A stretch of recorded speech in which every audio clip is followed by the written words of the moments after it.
기도에 힘입어 우리 다음 세대의 귀한 생명들, 유치부와 유초등부 또 여름 성경학교가 잘 진행 중에 있습니다. 금요일부터 시작해서 토요일 오늘까지 이 주변이 그냥 시끌벅적하고 아름답고 은혜로운 난리도 아닙니다. 얼마나 감사한지. 특별히 이 앞에 우리 주차장 앞에 워터파크를 설치했습니다. 설치해가지고 아이들, 유치부 아이들 마음껏 뛰어놀았고, 초등학생들, 심지어는 중학생들까지 여기서 재밌게 또 살판 났습니다. 아주 웅진 플레이 도시보다 조금 모자라긴 한데 거의 그만한 수준이었던 것 같습니다. 아주 살판 났는데 우리 서로 한번 인사하겠습니다. 예수님 때문에 살판 났습니다.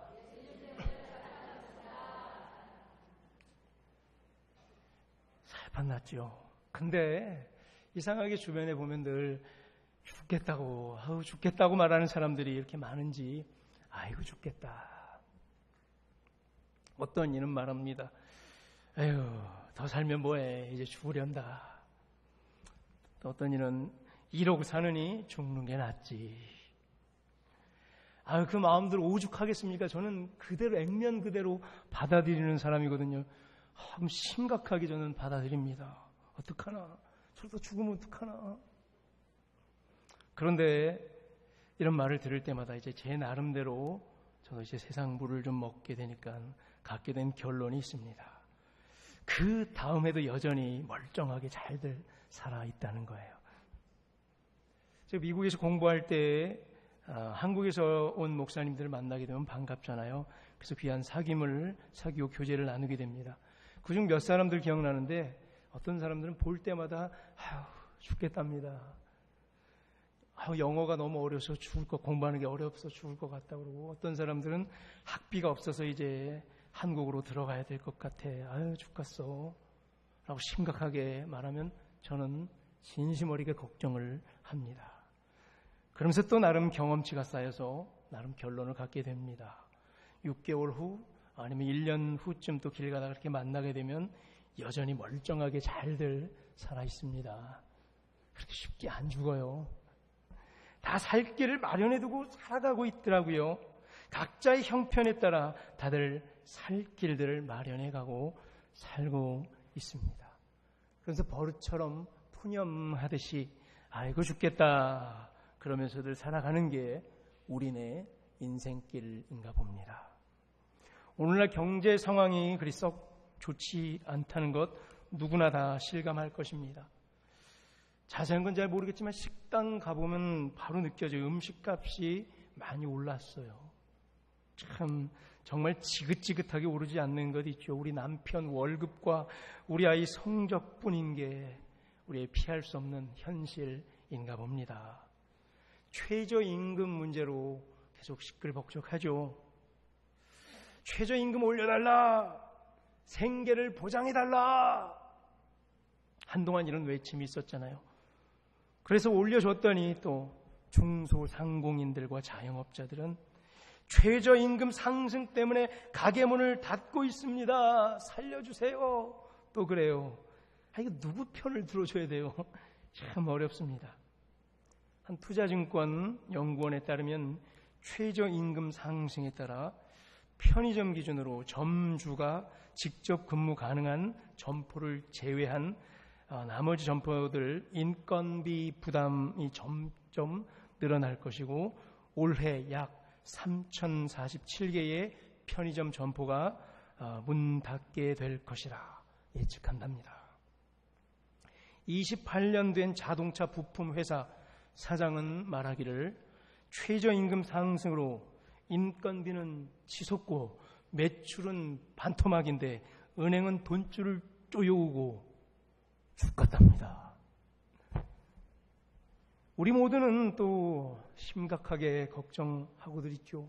걱정해야죠. 함께 이 문제를 또 끌어안고 가야 합니다. 오늘 읽은 우리 본문에서 사르밧에 사는 한 과부도 말합니다. 아이고 죽겠다 그 말입니다. 읽은 12절 끝을 보니까 죽을 작정을 진지하게 하고 있나 봅니다. 음식을 만들어 먹고 그 후에는 죽으리라. 자, 땅에서 비가 내리지 않아 가뭄이 심했고 온 천지에 먹을 것이 없어졌습니다. 사르밧 과부가 마지막 남은 식량을 아들과 함께 먹고 죽으려 하는데 선지자 엘리야가 찾아왔죠. 요청합니다. 작은 떡 한 개를 내게로 먼저 다오. 가져와라 라고 말입니다. 그리고 여인은 엘리야의 말대로 오늘 결국 순종했습니다. 사르밧 과부는 마지막 식량을 하나님의 종, 하나님의 사람에게 바쳤습니다. 자, 이 본문을 우리가 읽었죠. 제일 먼저 탁 드는 생각이 뭡니까? 두 가지 보통 들어요. 하나는 어떤 이들은 두려운 생각이 드는 이들이 있습니다. 하나님께서 나에게도 혹시 이런 거 요청하면 어떡하지? 나도 바쳐야 되나? 그렇죠? 또 한 가지 딱 드는 생각이 있는 분들은 어떤 분들이냐면 또 하나는 기쁘고 설레이는 생각도 들지 모릅니다. 하나님께서 나에게도 혹시 이런 걸 요청하지 않을까? 기다리고 있었는데 할렐루야 너무 감사하다. 나를 사용해 주셔서 이런 기쁨과 설레임 드는 사람도 있을지도 모릅니다. 자, 여러분들은 어떻습니까? 표정들을 보니까 오늘 본문을 읽고 나서 두려운 마음이 먼저 들었습니까? 여러분들 가끔 제 예상을 깨는 표정으로 딱 서서 있으면은 제가 가끔 설교다 당황합니다. 오늘 예상을 했습니다. 자, 기쁘고 설레는 마음 가득했습니까? 혹시? 두 마음 다 저는 진심으로 이해합니다. 두려운 마음, 걱정이 가득한 마음도 이해합니다. 자, 나는 솔직히 어떤 마음이 들었는지 오늘 본문을 조금 더 깊게 이해하면서 살펴보십시다. 가뭄이 들어 누구나 다 굶주리고 있습니다. 9절을 보니까 과부에게 명령하여 네게 음식을 주게 하였느니라. 하나님께서 그렇게 정하셨어요. 역사를 정하셨어요. 한 과부를 들어 엘리야를 먹이려고 정하셨어요. 네게 음식 주게 하였느니라. 엘리야도 지금 같이 가뭄에 휩싸여 있죠. 그리스 시내가에 시내가 다 말랐고 먹을 것도 없고 그러다가 여기까지 헤매온 거 아닙니까? 엘리야도. 이 음성, 네게 음식을 주게 하겠다. 한 과부에게 이미 명령했다. 정했다. 이 음성 듣고 엘리야는 기뻐서 기쁜 마음으로 기대하는 마음으로 사르밧으로 향하여 발걸음을 향해 갔습니다. 자, 내심 기대하는 마음으로 누가 이 과부가 언제 나타날까 보니까 한 과부가 아니나 다를까 딱 나타납니다. 나뭇가지를 줍고 있습니다. 그 모습을 이렇게 관찰하고 있으니까 이상하게 마음이 불편합니다. 형편이 그리 좋아 보이지가 않습니다. 이 과부가 그 과부인가? 하나님께서 말씀하신 그 과부 맞을까? 나에게 음식을 주겠다는 그 과부 말이죠. 자, 음식을 청해야겠죠? 하나님께서 명령하셨잖아요. 작정 예비하셨잖아요. 음식을 청해야겠는데 행색을 보아하니 형편이 자기보다 더 힘들어 보입니다. 왠지. 그래서 민망해서 오늘 불쌍히 여겨져서 음식을 달라고 하는 말이 안 떨어지는 거예요, 입에서. 그래서 먼저 뭐라 그래요? 10절 보니까 그냥 물을 조금 달라고 청합니다. 저기 물 좀 주실래요? 라고 청합니다. 물도 매우 귀한 것이기에 조금만 청합니다. 물 조금만 주세요. 그러던 가운데에 하나님의 강력한 음성이 생각이 납니다. 고민을 한참 합니다. 아니지. 이 과부에게 이 과부가 나를 음식으로 먹인다고 그랬는데 이 분명한 어떤 큰 뜻이 있는데 내가 이걸 방해할 수 없지. 용기를 내서 결국 음식마저 요청합니다. 떡 한 조각. 한 바구니쯤 요청하지. 떡 한 조각을 부탁합니다. 이 정도도 겨우 요청한 거예요. 민망해서. 자기보다 형편이 더 힘들 것 같고 뺏싹 꼬랐고 그냥 말라 비틀어져 있고 곧 죽을 것 같이 생긴 과부인데 내가 많이 요구할 수가 없는 거예요. 미안해서. 이게 엘리야의 마음이죠. 자, 이 요청은 뭐죠? 엘리야가 배불리 먹기 위한 요청이 아니었죠. 떡 한 조각 먹고 뭘 배부르겠습니까? 왜였죠? 하나님의 말씀이니 엘리야도 어려운 인간적 상황 다 내려놓고 그 여인에게 부탁한 거죠. 순종하는 마음으로, 하나님 앞에 순종하는 마음으로 엘리야도 부탁했어요. 그래서 많이 요청하지 못한 거예요. 떡 한 조각만이라도 얻어먹을 수 있을까요? 요청합니다. 12절에 여인의 대답이 어떡하죠? 어떻죠? No! 거절입니다. 떡이 없는데요. 딱 잘라 거절합니다, 여인이. 그리고 여인은 저 끝에 보니까 뭐라고 말해요? 아유, 죽겠다. 진짜 죽겠다는 말이 아니죠. 먹고 살기 힘들어 죽겠습니다. 죽기 싫다는 말이에요. 살려달 만한 말이에요. 아유, 가루 이거 한 움큼 남았고요. 통에 기름 조금밖에 안 남았는데 이거 내 아들이랑 먹고 살기도 힘든데 당신한테까지 나눠줄 형편이 못 됩니다. 이 말이죠. 계속 가뭄되고 있는 이 속에서 굶주림과 목마름에 찌들어 있는 형편을 아쉬워하는 거죠. 우리도 죽을 지경입니다. 우리도 살아야 됩니다. 미안합니다. 떡이 없습니다. 그냥 갈 길 가세요. 이게 12절이죠. 죽겠다는 이유가 가만히 더 읽어보니까요. 먹고 살기 힘들어 죽겠다는 이유도 있었지만 더 중요한 건 미래가 보이지 않아서 죽겠다는 얘기예요. 앞이 보이지 않아서 죽겠다. 어떻게 도대체 될지 모르는 인생이 불안해 죽겠다. 가뭄이 언제 끝일지 모르니, 이거 뭐 비가 언제 올지 모르니 죽겠다는 거예요. 이 사회가 어떻게 갈지 모르니 내가 죽겠다는 거예요. 그래서 이거 아껴 먹어야 되지 않겠습니까? 이거 한 통에 지금 한 움큼밖에 남지 않았는데, 기름 조금밖에 안 남았는데 이거 당신한테 나눠주면 우리 불안해서 어떻게 살아요? 못하겠습니다. 엘리야도요, 여러 번 고민한 끝에 부탁한 거 아닙니까? 어렵게. 이건 하나님의 명령이기에 순종하는 마음으로 어렵사리 부탁한 것인데 여인은 단호하게 거절하는 거죠. 제게는 떡이 없습니다. 자, 11절에서 이 엘리야가 떡 한 조각만 주시오.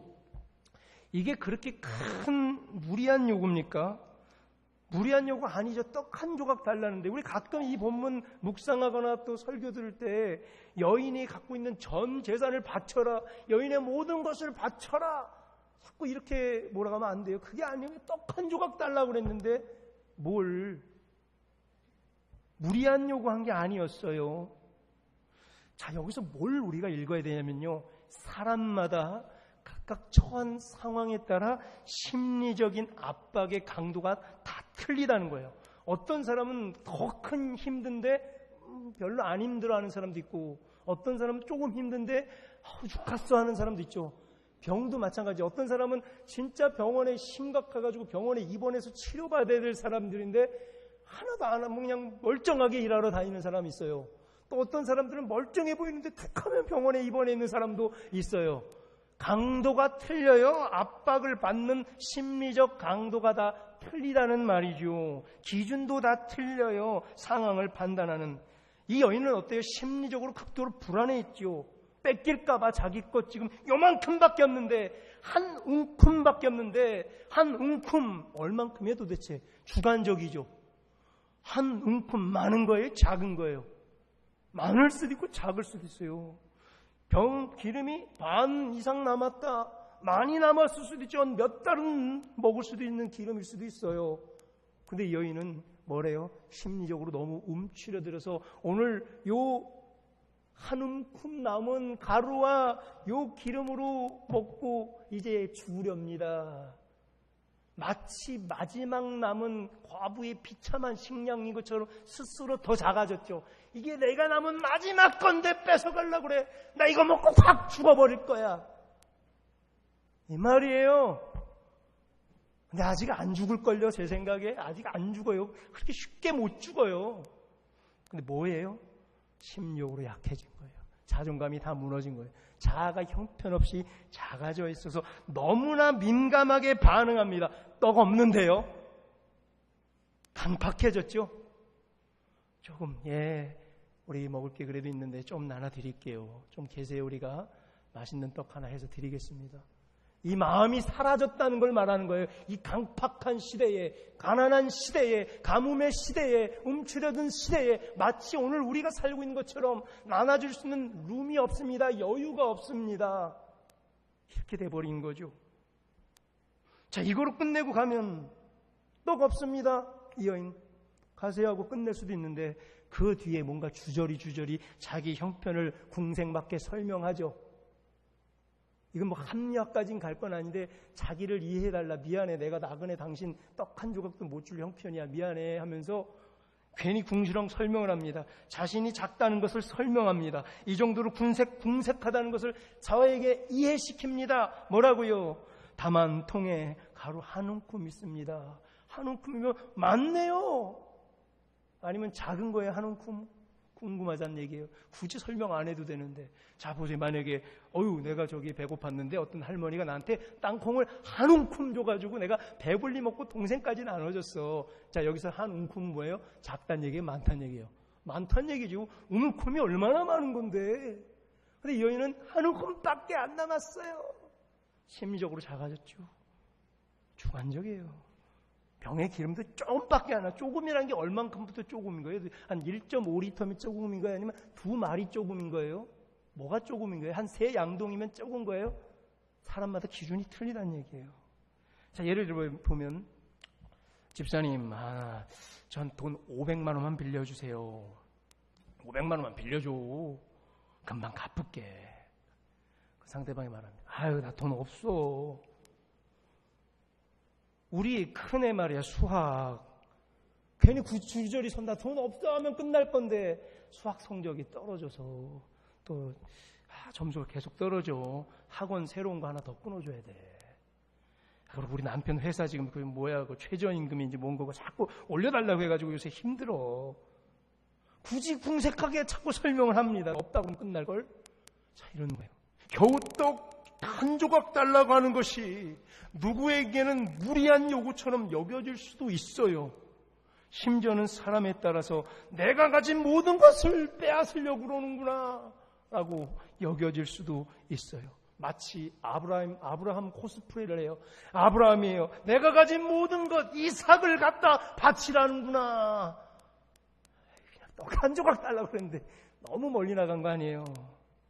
심리적으로 위축했던 마음이래요. 우리는 쉽게 죽겠습니다. 죽을 지경입니다. 라는 표현을 하는 거예요. 그래서 여인 끝에 뭐래요? 12절 저 끝에 음식을 만들어 먹고 그에 죽으리라. 팍 죽어버릴 거야 우리. 그만큼 먹을 게 없어. 이런 뜻이에요. 이거 엘리야가 참 당황스럽죠. 이거 떡 한 조각 달라고 그랬다가 이거 사람 죽게 생겼어요 지금. 죽겠다고 그럽니다. 얼마나 황당해요 엘리야 입장에서. 엘리야는 근데 여기서 단념할 수가 없죠. 왜요? 하나님께서 복 주시려고 특별히 그 여인을 지정해 주셨는데 이를 꼭 알려줘야만 했는데 13절에 고집을 부립니다. 엘리야는 여기서 물러설 수 없다. 내가 먹고 산다. 떡 한 조각 먹는 문제면 내가 그냥 가버리면 되는데 이 여인 하나님께서 특별히 골라서 뭔가 하려는 뜻이 있기에 고집을 부립니다. 그러지 말고 13절입니다. 나눠 먹읍시다. 좀 나눠 먹읍시다. 먼저 아드님과 든든히 잡수시고 먹다 남은 거 저도 좀만 주세요.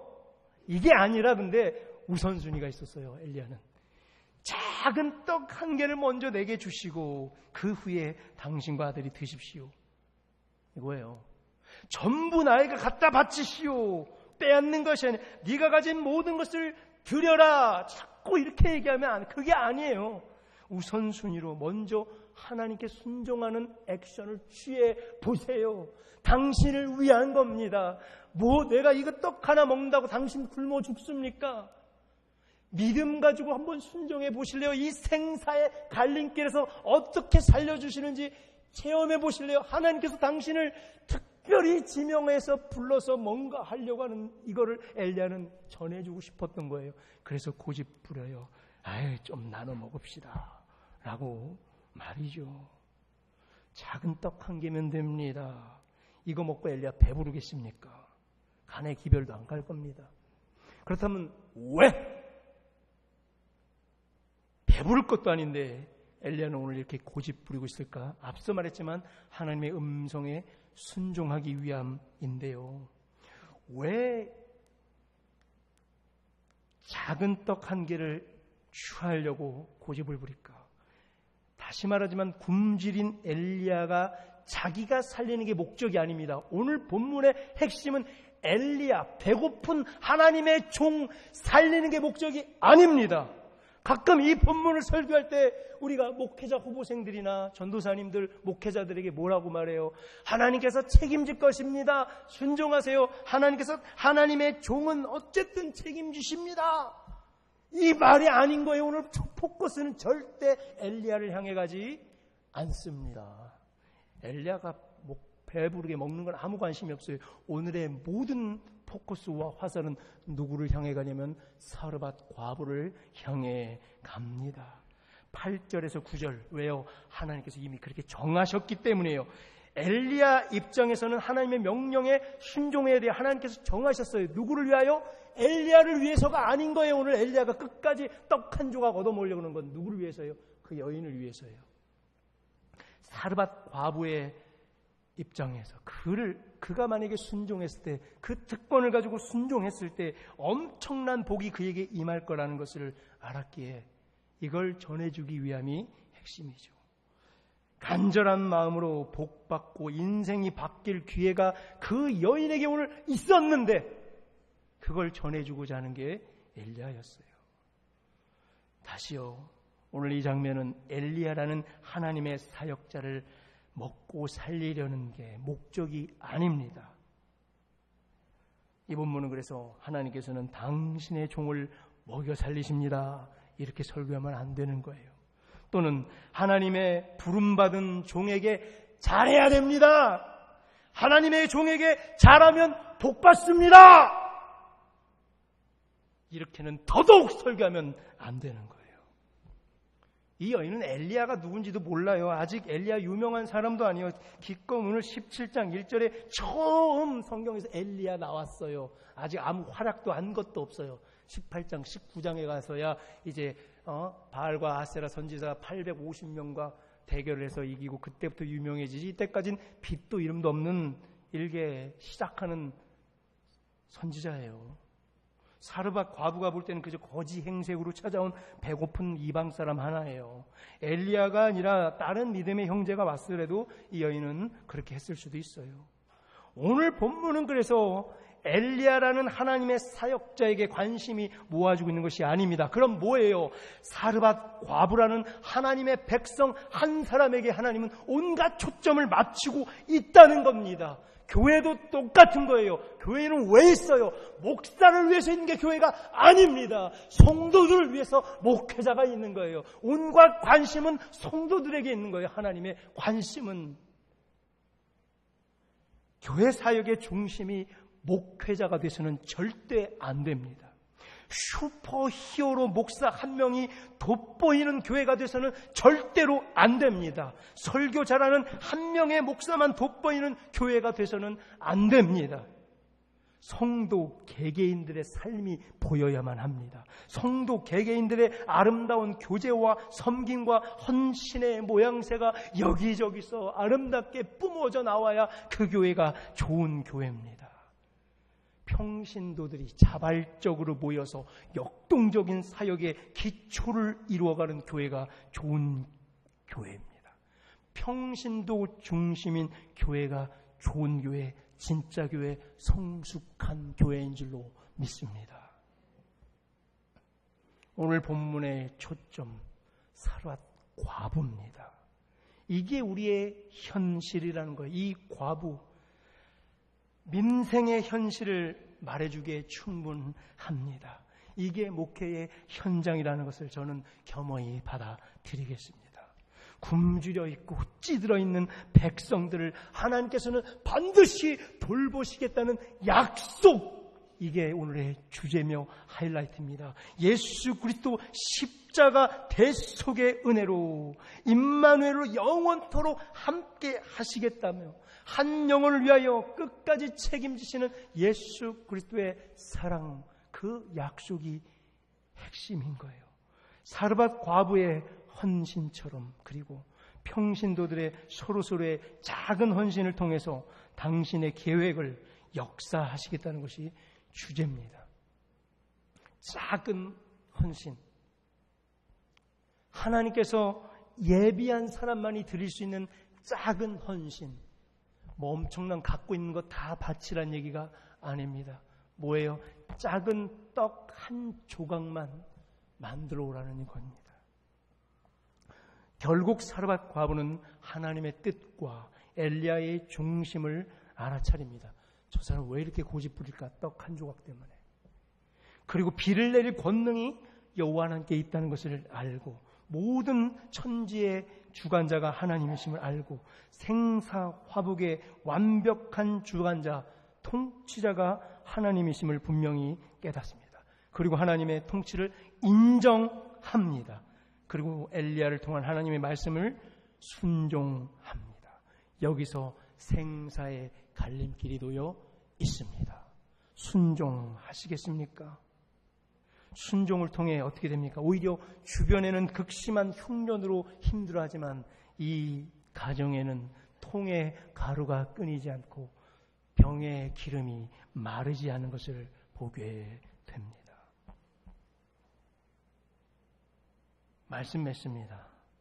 자, 이런 기회가 아무나에게 찾아오는 것이 아닙니다.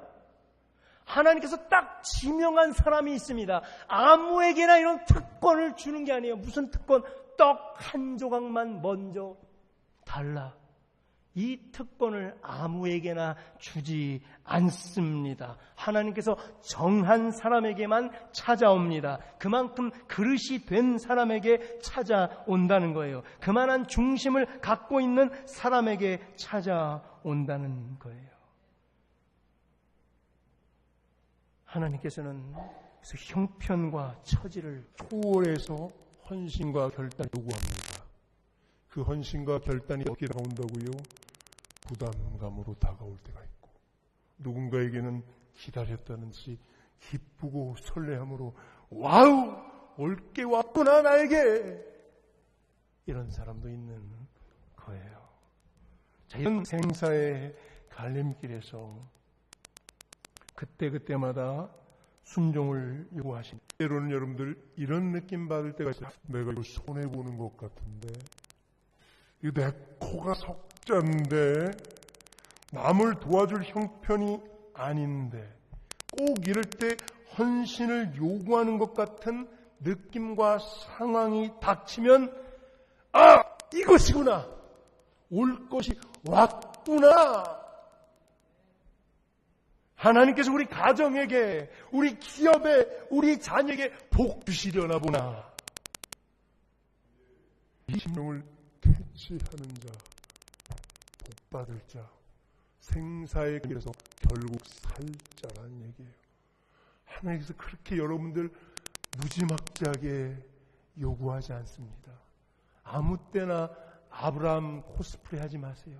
아브라함에게 갖고 있는 모든 것인 이삭을 바쳐라라고 우리에게 요구하지 않습니다.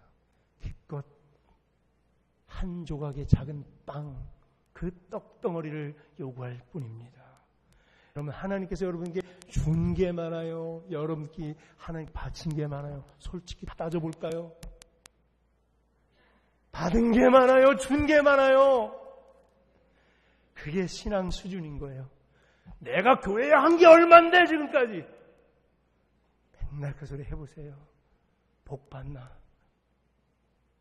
아유, 난 한 것도 없는데 하나님 감개합니다. 나에게 맨날 왜 이렇게 잘해주세요? 내가 받은 복 헤아릴 수가 없습니다. 할렐루야, 저 영원히 함께 하십니다. 할렐루야, 임마누엘의 주님을 찬양합니다. 이게 복된 신앙 아닌가요? 사르밧 드디어 나에게도 왔구나. 기다리십시다. 순종하셔서 복 받아내시다. 오늘 본문의 핵심은 하나님께서는 순종하는 당신의 백성들을 반드시 돌보신다는 것이 핵심입니다. 하나님께서는 복 주시려고 지정한 사람에게 요구할 것이라는 것이 핵심입니다. 아브라함에게는 이삭을 요구했습니다. 사르밧 과부에게는 작은 떡 한 조각을 요구했습니다. 그리고 이제 지금 하나님께서는 우리에게 뭔가를 요구할 수도 있습니다. 요구하기를 원하십니까? 그냥 나를 지나쳐가기를 원하십니까? 요구할 줄로 믿습니다. 요구를 기다려야 되는 줄로 믿습니다. 기쁨으로 하나님의 명령을 기대하며 설렘으로 기다리십시다. 기억하십시다. 이것만은 기억하십시다. 이삭은 절대 죽지 않았습니다.